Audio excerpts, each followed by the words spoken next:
दर्ज झैल टैरिफ इस्लाहात को national tariff 2025-30 policy का हिस्सा बनाया जा रहा है। नंबर 1, 4 साल में इजाफी कस्टम ड्यूटी ACDs का खात्मा। नंबर 2, 5 साल में रेगुलेटरी ड्यूटीज RDs का खात्मा। नंबर 3, कस्टम एक्ट 1969 के 5वें शेड्यूल का 5 सालों में इख्तिताम।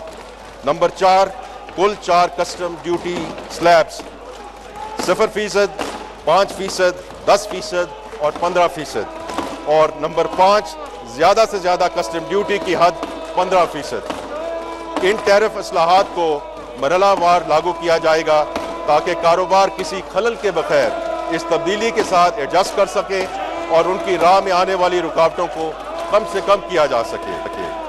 मईशत के तकरीबन तमाम शोबे इन इस्लाहात से मुस्तफ़ीद होंगे, जिनमें फार्मास्यूटिकल, IT और टेलीकॉम, टेक्सटाइल, इंजीनियरिंग वगैरह शामिल हैं।